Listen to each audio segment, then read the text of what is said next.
लखा जी काफी खुश दिखाई पड़ रहे हैं। देखें विधायक जी काफी खुश दिखाई पड़ रहे हैं, क्या कारण है जो है? देखिए, फरीदाबाद नगर निगम चुनाव 2025 आज प्रचार का अंतिम दिन खत्म हुआ। सभी प्रत्याशियों ने जो मेहनत करनी थी, जहाँ तक उन्होंने पहुँचना था, मेहनत करके सबने आज उस चीज़ को कंप्लीट किया। और आप सभी साथी जानते हैं कि फरीदाबाद नगर निगम के 45 जनता पार्टी के 100% चुनाव जीत के आ रहे हैं। बहन परवीन बत्रा जोशी हिंदुस्तान का रिकॉर्ड तोड़ करके फरीदाबाद से वो जीत के जाएंगी। मेरी तो जनता से एक अपील है कि 2 तारीख को पहले मतदान, फिर जलपान। ये राष्ट्र के प्रति, समाज के प्रति, देश के प्रति, प्रदेश के प्रति, अपने जिले के प्रति, अपने मोहल्ले के प्रति, क्योंकि आप ये लोकल सरकार चुनने जा रहे हो, आप वोट डालने जरूर जाएं। वोट डालने के दौरान आपको 2 मशीन मिलेंगी। एक मेयर पद के प्रत्याशी की, जिसपे आपने कमल का बटन दबाना है, बहन परवीन बत्रा जोशी को जिताना है। एक पार्षद प्रत्याशी की, उसमें आपने कमल का बटन दबाना है। जो भारतीय जनता पार्टी का उम्मीदवार होगा वो वहां से जीतेगा। विधायक जी बड़कल भी क्या रहेगा 11 वार्डों पर? बड़कल तो 11 के 11 जीत चुके हैं। क्लीन स्वीप रहेगा पूरा? आप लोग बताइए, कहीं किसी पे कोई कंपटीशन नजर आता है तो हम अभी डिस्कस कर लेते हैं। विधायक साहब एक बात पूछना चाह रहा हूँ, अब आपकी ट्रिपल सरकार इंजन बन गई है एक किस्म की, ट्रिपल इंजन की सरकार, ट्रिपल इंजन की। तो एक अब आपके सारे देखिए मंत्री भी आपके, आप विधायक भी गजब के, अब आपके नीचे जो पार्षद हैं आपके 11 वो भी साथ चलेंगे। तो आपका कोई ड्रीम प्रोजेक्ट जो बड़कल विधानसभा के लिए आपके मन की इच्छा, तो वो भी हमारे पार्टी मेरे मन की एक इच्छा है। बड़कल का जो क्षेत्र है, जो पुराना NIT कहते हैं जिसको जी, उस क्षेत्र में आप देखेंगे ट्रैफिक बहुत हो गया। मतलब हार्डवेयर चौक से माताजी चौक से भविष्य मेडिकल स्टोर से चिमनी भाई, अब पूरे इसको देखें तो लगता है कि कहीं ना कहीं जाम में फंसेंगे। उसका कारण क्या है? कहीं ना कहीं चौक पे कहीं इंक्रोचमेंट, कहीं रोड पे इंक्रोचमेंट। उसको आप, मेरा एक प्रोजेक्ट है कि जो बाटा फ्लाईओवर से और हनुमान जी की मूर्ति तक जो एलिवेटेड पुल जाएगा, वो हार्डवेयर से होके जाएगा, प्याली चौक से होके जाएगा, उधर मस्जिद चौक से होके जाएगा। तो कहीं भी ऊपर का ट्रैफिक ऊपर से चला गया, शहर का ट्रैफिक नीचे के नीचे रह गया, तो आपस में ट्रैफिक की जो टकराव है वो कहीं भी नहीं होगा। एलिवेटेड पुल की ये सपना देखा है विधायक जी, या कुछ प्रोजेक्ट इम्प्लीमेंट भी हो रहा है? आप एक काम करिएगा, सब ठीक ठाक रहा तो आपको 18 या 19 तारीख को FMDA की जो मीटिंग होने जा रही है, उसमें जब इसका टेंडर की अप्रूवल हो जाएगी, एस्टीमेट अप्रूव होकर के टेंडर लगने की, तब शहर को बधाई के रूप में फिर आप लोगों को एक बार बुलाऊंगा। उसकी DPR कंप्लीट हो चुकी है। कहाँ से शुरू होगा ये पुल? ये बाटा फ्लाईओवर, अच्छा, बाटा फ्लाईओवर से चलेगा। बाटा फ्लाईओवर के ऊपर से एलिवेटेड चलेगा, और वो जाकर के प्याली चौक, हार्डवेयर चौक, प्याली चौक, मस्जिद चौक, 3 नंबर अपना संजय SGM नगर की साइड से होते हुए NIFM सैनिक कॉलोनी से उधर, तो उसमें उस तरीके से। दूसरा, मेट्रो से जब चलेंगे तो अवंतीबाई चौक से सामने जो बाटा वाला पुल चलेगा, उसी में वो भी मर्ज हो जाएगा। उससे आपको एक चीज बता दूं, 90% शहर को ट्रैफिक की जो समस्या है उससे निजात मिलेगी। विधायक साहब एक सवाल है बड़ा महत्वपूर्ण, 90% लोग सहूलियत तो मिल जाएगी उनकी, लेकिन 100% की जो एक समस्या चल रही है ना सीवर की, तो हालांकि कल मंत्री जी से मेरी बात हुई, मैंने इंटरव्यू किया उनका, उन्होंने बोला कि 3600 करोड़ रुपए का प्रोजेक्ट लाएंगे। तो सीवर की जो समस्या है कितने समय में शुरुआत होगी? आपको बता देता हूँ कि धर्मेंद्र जी, आपने देखा हो, आप तो NIT नंबर 2 में ही रह रहे हैं, कि जो मेरा 100 दिन का टारगेट था, उस टारगेट के अंदर सबसे पहले सीवर मेरा प्रोजेक्ट था। प्रदीप जी, आप सब लोग अगले 2 दिन, अगले मतलब जिस दिन आपने शायद शपथ भी नहीं ली थी, उसके पहले आपने अधिकारियों को डाल लिया था जो है कि फटाफट काम करो। उसके बाद आप ये बता दो कि आपके पास कोई पिछले 120 दिन में सीवर की समस्या की कोई आवाज है? उससे पहले आपने भी रोज कहीं ना कहीं सीवर की समस्या को कवर किया है कि यहाँ मेन होल लीक है या बुलाते थे विधायक जी ओवरफ्लो की समस्या तो ओवरफ्लो की समस्या क्यों खत्म होगी? क्योंकि मेन लाइन जो 6 फुट पे लाइन चलती थी 6 फुट भर के, अब वो 3.5 फुट पे आ गई है। तो 3.5 फुट पे आ गई तो सारा गंद उसके अंदर जा रहा है, पूरे शहर का जा रहा है। तो कहीं भी जब गंद नहीं होगा तो ओवरफ्लो नहीं होगा, आपकी सीवर बंद नहीं होगी। लोग रात को घर में सोते हैं, दरवाजे बंद करके सोते हैं, बाथरूम ओवरफ्लो हो तो बीमारी उसके घर में आई। स्टेशन वाली रोड पे अभी भी ओवरफ्लो की समस्या स्टेशन वाली रोड पे अभी जो है उसका हमने जो एक नई लाइन हम डाल रहे हैं स्टेशन से लेकर के और बाटा फ्लाईओवर के नीचे तक, उससे उसका भी निजात हो जाएगा। दूसरा, हम नहीं चाहते कि बारिश का पानी भी बाटा अपना ओल्ड फरीदाबाद पुल के नीचे जाए। वो पानी हम इधर ला करके, क्योंकि हमारे पास एसी नगर के पीछे नाला है जो मुझे सर बूस्टर को जाकर के बाहर निकल जाता है। विधायक साहब, कांग्रेस ने भी बार बार प्रेस वार्ता बुलाई, कई बार प्रदेश अध्यक्ष फरीदाबाद में पहुंचे और आज भी एक प्रेस वार्ता हुई जिसमें जो कॉमन पॉइंट था वो है कि यही रहा कि भाजपा ने जल्दी से चुनाव घोषित कर दिया, हमें समय नहीं दिया प्रचार का और इसी का फायदा जो है भाजपा ले जाएगी और इस वजह से जीत दर्ज करा पाएगी, ये उनका कहना है। आपको बता देता हूँ,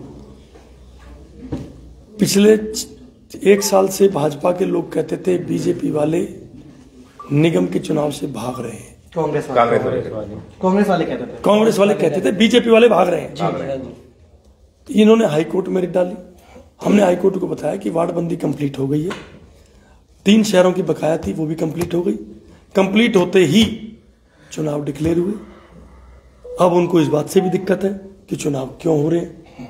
चुनाव ना हो तो कहते हैं कि भाजपा भाग रही है और चुनाव हो तो हम हार रहे हैं। अब इसका इलाज तो एक बड़ा आरोप भी एक नेता लगाते हुए नजर आए कि 2 तारीख को मतदान और 12 तारीख को मतगणना हो रही है। इस बीच में क्यों भाजपा ने इतना टाइम लिया मतगणना करवाने में? ये भाजपा की कहीं ना कहीं चाल है। ऐसा है कि कोई भी चुनाव उसके चरण होते हैं जी, प्रथम चरण, द्वितीय चरण। हरियाणा नगर निगम चुनाव 2 तारीख और 9 तारीख का तय हुआ। पहले चरण में फरीदाबाद की और आसपास के इलाके तय हुए, दूसरे चरण में 9 तारीख को पानीपत और उसके इर्द। अब आप एक चीज देखिए कि यदि हमारा रिजल्ट डिक्लेयर हो जाए तो ये कह देंगे कि भाजपा को पता था गुड़गांव फरीदाबाद से 40-45 पार्षद यहां जीत रहे हैं, इसलिए इन्होंने पहले ये करा लिया और उसका रिजल्ट डिक्लेयर कर दिया। वहां हमारे साथ इन्होंने छलवा कर दिया। जो कुछ हम करें उसमें इनको दिक्कत है। दूसरी बात यह है कि कोई भी सरकारी अफसर किसी भी चीज से छेड़खानी नहीं कर सकता। स्ट्रांग रूम बने हुए हैं, आपके लोग वहां, सिक्योरिटी तो रहेगी। इतनी बड़ी पार्टी आपकी, 12 दिन तक 10 दिन तो रहेंगे बीच में, एक आदमी सुला लो, कोई अंदर जाएगा तो पता लग जाएगा। कैमरे भी लगे होंगे वहां। दूसरी बात, पूरे उसको सीसीटीवी कैमरे से ऑनलाइन रखा हुआ है। आप अपने उस पर भी लाइव ये देख पाओगे रात को 2 बजे भी कि स्ट्रांग रूम में कौन जा रहा है कौन आ रहा है। विधायक जी, एक तरफ भारतीय जनता पार्टी मंच से कह रही कि कांग्रेस कहीं है ही नहीं, दूसरी तरफ वहां पे की पार्टी के राज्यसभा सांसद किरण चौधरी जी कह रही कि भूपेंद्र हुड्डा तो हमारे ही है। देखिए, आप क्या कहना चाहेंगे? ये इतना बड़ा प्रश्न आपने मुझसे किया, ये अब किरण चौधरी जी से करें कि कैसे एक हमारे हैं तो वही बताएंगे। पार्टी के देखो, ऐसा है, ये उनकी व्यक्तिगत राय है, उनकी सोच है, ये जवाब वो ही देंगे। उससे पहले पीएम मोदी की एक रील भी वायरल हुई, एक वीडियो वायरल हुई जिसमें भूपेंद्र हुड्डा से मिलते नजर आए। उसके बाद किरण चौधरी का ये बयान, क्या आने वाले दिनों में जब भूपेंद्र हुड्डा हमारी पार्टी में आ जाएंगे तो आप सबको पता लग जाएगा। विधायक साहब, एक बात पूछना चाह रहा था, ये चुनाव में जो पार्षद के चुनाव थे तो जो आपके बड़कल क्षेत्र के जो पार्षद रह चुके हैं, जो कांग्रेस में था दूसरी पार्टी में, धड़ाधड़ उन्होंने पार्टियां छोड़ के बीजेपी ज्वाइन की। क्या वो दिनेश का जादू था या धनुष चला था या कोई दबाव था? देखिए, मैं भारतीय जनता पार्टी का सिपाही हूं। एक बहुत बड़ी बात आज कह रहा हूं, धनेश अदलखा आजाद चुनाव लड़के देख ले, शायद उसकी 5000 वोट भी ना है, लेकिन भारतीय जनता पार्टी की टिकट पर भारतीय जनता पार्टी का सिपाही चुनाव लड़ा तो 80,000 वोट। ये गलतफहमी है। आजाद लड़ने वालों को आपने देखा होगा, कोई बहुत ही मतलब 2-3% की 2% भी रेशियो नहीं रह मैंने पिछले चुनाव में देखा था चंद्र भाटिया जी को, वो जहां प्रचार करते थे नायडू खड़े हुए थे, उनके प्रचार में 4-4, 5-5 हजार लोग आते थे। इतनी वोट नहीं आई होंगी, लेकिन मतलब 20 रैलियां उनकी बड़ी बड़ी बम्पर रैलियां गई हैं, लेकिन वोट नहीं है। विधायक साहब, मेरा जवाब, आजाद थे जो कोई दबाव था दिनेश का या दिनेश का धनुष चला था? मैं आपको बता रहा हूँ, भारतीय जनता पार्टी की सिपाही होने के नाते मैं 3 बार का निगम पार्षद था, पार्टी को मेरे पे विश्वास था, उन्होंने मुझे यहाँ भेजा, मैं विधायक बना। मेरे एक्सपीरियंस का एक बेनिफिट बड़कल विधानसभा के क्षेत्र को ये हुआ कि मैंने पार्षद के रूप में जैसे काम किया था वैसे ही उतरते ही विधानसभा में भी वही काम, सीवर का, पानी का, लाइट का, आप ये देखें एस्टीमेट हुए सारे पार्कों के आज एस्टीमेट कंप्लीट है, estimate tender work order complete है। लगभग हमने ये मन बना लिया है कि 2 तारीख को चुनाव खत्म हो, हमें 3 तारीख को आचार संहिता से परमिशन मिल गई तो हम 3 तारीख से अपने काम को शुरू कर चुके होंगे। कल आप थोड़ा भावुक हुए थे उधर अपने जहां से आप पार्षद। आपको मैं एक चीज बताऊं, और मैं कभी भी चुनाव को लेकर भावुक नहीं होता। मेरा क्या होता है, हाँ। मैं आपको बताऊं पुष्पेंद्र जी, मैं आज से 4 दिन पहले एक सभा में भावुक हुआ। एक गुलशन सुखीजा है, रीमा भाभी और गुलशन सुखीजा, जब मैं 29 साल का था तब उन्होंने मेरे साथ चुनाव लड़ना शुरू किया। आज मैं 50 साल का हो गया, तब वो 45 साल के रहे होंगे। उस दिन वो उठ भी नहीं पा रहे थे, खड़े भी नहीं हो पा रहे थे और मेरे लिए पगड़ियां लेके आए थे। तो मैं ये देख रहा था कि ये भगवान, मैंने ऐसा क्या किया कि इतना प्यार मेरे को देते हैं बुजुर्ग मेरे, तो मेरा उनसे कितना प्यार है आत्मीयता का। तो मुझे उनको देख करके ये भावुकता लगी कि दिनेश 20 साल में तूने ये कमाई करी कि आज भी ये लोग तेरा पीछा छोड़ने को तैयार नहीं। निर्दलीय प्रत्याशी, विधायक जी निर्दलीय प्रत्याशी बार बार ये कहते हैं कि जो निगम चुनाव है ये एक छोटा चुनाव होता है और चेहरे पे लड़ा जाता है, लेकिन आप कह रहे हैं कि पार्टी के आपको वोट ना मिले लेकिन पार्टी को वोट मिलते हैं। लेकिन आपको एक चीज बता दूं कि एक विचारधारा की बात होती है। आज सांसद जो हैं भारतीय जनता पार्टी के, विधायक लगभग सब लोग भारतीय जनता पार्टी से ही। यदि पार्षद भी भारतीय जनता पार्टी के हैं तो तालमेल में परिवार में दिक्कत नहीं आती। यदि कहीं दूसरी पार्टी का विपक्षी जीत के आ गया, क्या वो हमारी मीटिंग में आएगा? क्या वो बजट की मांग करेगा या उसके नेता उसको मांग करने देंगे? तो वो चीजें उसके लिए भी दिक्कत रहती हैं। वो बेचारा ऐसा नहीं है कि पार्षद काम नहीं करना चाहता होता, मैं भी विपक्ष में रहा, मजबूरियां इतना तंग करती हैं कि हमें भी डर रहता था कि फलाने की मीटिंग में हम जाएंगे तो पार्टी के लोग कहेंगे यार ये कांग्रेस की मीटिंग में जा रहा है, ये हमें छोड़ के तो नहीं जा रहा, या ये बीजेपी की मीटिंग में आ रहा है, ये छोड़ के तो नहीं जा रहा।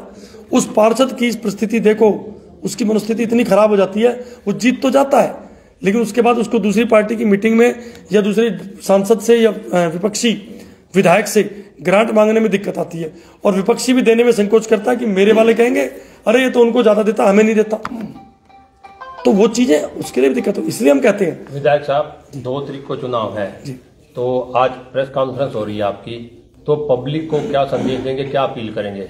सिर्फ एक ही आग्रह है जनता से कि ऐसा ना हो कि आप लोग ये सोचें कि भारतीय जनता पार्टी तो जीत रही है, मैं एक वोट डालने नहीं जाऊंगा तो क्या होगा। लेकिन आपको एक चीज बता दूं, मैं धनेश अदलखा पहला चुनाव 7 वोट से हारा था, तो मुझे एक एक वोट की कीमत पता है। मेरे साथियों को भी मैं कहता हूं कि एक एक वोट की कीमत समझना। इसलिए आज मैं आप सबके माध्यम से फरीदाबाद की जनता से, बड़कल की जनता से एक आग्रह करता हूं कि वोट डालने जरूर जाएं। कमल का बटन पार्षद प्रत्याशी के लिए भी, मेयर प्रत्याशी के लिए भी, क्योंकि आने वाली 12 तारीख को भारतीय जनता पार्टी की सरकार, ये मिनी सरकार बनने जा रही है। आपका वार्ड भी उस मिनी सरकार में शामिल रहे, विकास की गति को पकड़े, इसके लिए मैं आज आप सब लोगों के बीच में। साहब मेरा आखिरी सवाल है, डबल इंजन की सरकार बनी, ट्रिपल इंजन की बात होने लगी है, तो जिस तरीके से काम ने गति पकड़ी हुई, विकास ने गति पकड़ी हुई है, तो अगले 5 साल में क्या देखा जाएगी? एक इंजन और जुड़ जाएगा, 4 इंजन की सरकार हो जाएगी? ब्रजेश जी, मैं आपको एक चीज बताऊं कि आपने देखा होगा, और मैं बड़ा क्लियर कहता हूं मेरे पार्षद साथियों को भी और पत्रकार भाइयों को भी, यदि आपको बड़कल में आज कहीं सीवर की समस्या केवल एक रेलवे ट्रैक रोड पे, क्योंकि वो ढलान पे होने के कारण, क्योंकि क्या पूरे शहर का सीवर एक लाइन पे है, रेलवे के वहां पर आप देखेंगे तो अंडरपास के चक्कर में वो ढलान पे उस तरीके, तो क्या होता है ना करते हुए भी पानी का फ्लो पानी की तरफ रहता है। उसके अलावा पहले 5 नंबर में क्या हाल रहता था, अरोड़ा साहब आप बताओ। बहुत बुरा हाल था जी भाई माता करतार कौर बिल्कुल बहुत गुरुद्वारे के सामने खड़े नहीं हो पाते थे, 3 नंबर में खड़े नहीं होते थे, 1 नंबर में खड़े नहीं हो पाते थे। आज लगभग सीवर की समस्या से हर आदमी, लेकिन छींटों से बच गए जी हम। छींटों से बच गए। आपको बता देता हूँ ये मेरी जिम्मेवारी है, बारिशें भी होंगी तब भी आपका बारिश का पानी रोड पे खड़ा नहीं होने दूंगा। सर आपकी जीत निश्चित मान के चल रहे हैं आप? 100%। 46 के 46 पार्षद आपके एक जीत चुके हैं, 45 और अब जीत सुनिए, अब मैं काम गिनवा दूं। गांधी कॉलोनी वाली रोड बिल्कुल बनाऊंगा, 17 नंबर चुंगी वाली रोड बिल्कुल होंगी, बाखरी गांव तक की रोड होगी। इंदिरा एनक्लेव, उसमें क्या चाहते हैं? इंदिरा एनक्लेव को जो पुलिस चौकी के सामने वाली सड़क है कितनी बुरी तरीके से टूटी हुई है सर, बिल्कुल चलने का रास्ता नहीं है। और सीवर की समस्या अंदर बड़ी खतरनाक है। बड़कल वाली रोड एनक्रोचमेंट वाली स्थिति है। इन सब का कमिटमेंट कर रहे हैं काफी जाम क्योंकि आपको आपने ये कमिटमेंट किया है कि भैया आपने ये बोला है सरकार तो आपकी बन रही है नगर निगम में, अब ट्रिपल इंजन सरकार भी हो गई। आप इन कामों का बता दीजिए। आपने जो 4 काम बताए हैं इनमें से 2 बड़े काम हैं, गांधी कॉलोनी की रोड और 17 नंबर चुंगी वाली रोड। आपको मैंने 31 मार्च की डेट दी है फाइनल, कि 31 मार्च को मैं टेंडर की कॉपी आपके हाथ में दूंगा कि टेंडर हमने इतनी तारीख का लगा दिया। जैसे ही टेंडर 21 दिन में कंप्लीट होगा आपको वो रोड शुरू कर। विधायक जी, अक्सर लोग कमेंट में लिखते रहते हैं नाहर सिंह कब बनेगा cricket stadium. Nahar Singh stadium के लिए मैंने पूरी तैयारी कर ली। एक्चुअली क्या है धर्मेंद्र जी, मुझे आज कुल 123 दिन हुए हैं, लेकिन मैं फिर कह रहा हूं कि मेरे उतरते ही आपने देखा उस सीवर की समस्या कितनी थी, पानी की समस्या, सैनिक कॉलोनी का इतना बुरा हाल था, पानी की इतनी समस्या थी जिसकी कोई हद नहीं। आप देखिए अब आपको कम से कम ये है कि लाइटों की वो समस्या नजर नहीं आती हो। सर एक छोटा सा क्वेश्चन, आपके क्षेत्र में सबसे बड़ा फरीदाबाद का रेलवे स्टेशन है, इसकी क्या पोजीशन चल रही है ये आप हमें बताएं। आपको एक चीज बता दूं, रेलवे स्टेशन का काम आपको मैं माननीय सांसद केंद्रीय मंत्री चौधरी किशनपाल गुर्जर जी उसको करा रहे हैं। लगभग 250 करोड़ रुपये उस पर खर्च हो रहा है। आप देखेंगे कि वो इंटरनेशनल लेवल का फरीदाबाद का रेलवे स्टेशन है। काफी लंबा चौड़ा पड़ रहा है। विधायक जी इंटरनेशनल लेवल का रेलवे स्टेशन बता रहे हैं, लेकिन स्टेडियम का काम तो अभी भी अधूरा है, वो कब पूरा होगा? स्टेडियम का काम अभी एक्चुअली क्या है, एफएमडी और स्मार्ट सिटी की 18 और 19 को मीटिंग है, उसमें सारी चीज पिक्चर क्लियर करूंगा कि आज क्या क्या फैसले हुए। लेकिन मेरी आदत में झूठ बोलने की नहीं रखता, क्योंकि उस पर कोई किसी प्रकार की अभी किसी प्रकार की मेरे को यही नहीं पता कितने का बजट, कितने का एस्टिमेट, कितने का टेंडर, कितना काम कंप्लीट होगा। उसकी 18 तारीख को मीटिंग है, वो सारी लेके आ रहे हैं पूरी डिटेलिंग। विधायक जी लास्ट सवाल, अब कहना नहीं चाहिए, पिछली बार जो इस क्षेत्र की विधायक थी जो है वो साल 6 महीने में 2 साल में प्रेस कॉन्फ्रेंस बुलाती थी, बताती थी ये काम है। क्या आप हर महीने 15 दिन में कोई शुभ समाचार देंगे और मीडिया को बुलाते रहेंगे ऐसे जो है? आपने देखा होगा कि पिछले 4 महीने में मैं आप लोगों को ना करते करते 15 से 20 बार याद कर चुका हूं कि ये काम आप लोग जब बताते हैं कि कमेंट्स में फलाने ने लिखा, उस जो आप बोल के जाते हो उसको मैं आपकी रील को ही सेव करके रख लेता हूं कि मैंने क्या बोला था, और वो आपने कहा कि मेरे कमेंट्स में फलाने ने ये लिखा है कि वो रोड नहीं बनी। ऐसा है, मैं लोगों से अपील करता हूं कि आपके माध्यम से भी यदि कोई काम वो बताएंगे वो काम भी पूरा हो। सर आपका एक मैसेज आ रहा है यहाँ पे, जितेंद्र मक्कड़ जी लिख रहे हैं आपके उसमें कार्य में बहुत तारीफ कर रहे हैं, बहुत सारी तारीफें लिखी हुई हैं। धन्यवाद जितेंद्र जी, मैं आपकी बात रख रहा हूँ। वो कह रहे हैं अनिल विज के बाद हरियाणा में कोई धाकड़ नेता देखा है तो धनेश लखा वो लिख रहे हैं। देखिए मेरा काम है जितेंद्र, मैं आपको बताता हूँ जितेंद्र जी, धन्यवाद। मेरे वार्ड के लोग पिछले 15 साल से मेरी वर्किंग का स्टाइल यही देखते आ रहे थे, आज बड़कल के विधानसभा के लोग स्टाइल को देख रहे हैं। ये मेरा वर्किंग स्टाइल है कि मुझे मेरा estimate, tender, work order system जो वो 21 दिन में कंप्लीट चाहिए। उसके बाद कॉन्ट्रैक्टर को बता दो कि ठेका तब लेना जब तुमने काम करना हो, 6 महीने टालना हो तो धनेश का FIR दर्ज कराएगा। जो स्मार्ट सिटी के तहत जो नाले बनाए गए हैं, ये नाले तकरीबन चौक है या जो जहां से पानी निकासी का जगह है वो लोगों ने बंद कर दिया। तो आगे बता देता हूं कि जब आप मित्रता, दोस्ती, मित्र प्रेम निभाने लग जाओ तो आपके मित्र ही कहीं ना कहीं उसमें छलवा कर जाते हैं। मैं स्पष्ट कर चुका हूं कि कोई मेरा मित्र बनना चाहता है इसलिए कि मेरी अवैध निर्माण, जो रोड के ऊपर कब्जे हैं, उसकी मैं मदद कर दूंगा तो नहीं करूंगा। रोड पे, नाले पे कब्जा है तो नहीं करूंगा। मेरे को मेरी सीवर लाइन साफ चाहिए, मेरी लाइट जगती चाहिए रोड बनी चाहिए, पार्क साफ सुथरे चाहिए, कनोपी, जिम, बच्चों के खेलने के झूले, ये मुझे सिस्टम पूरा चाहिए। मतलब गलत लोगों को आप दोस्त नहीं बनाएंगे? नहीं, मेरे को शौक नहीं है, ना मेरे पास टाइम है। ठीक है विधायक जी, थैंक यू।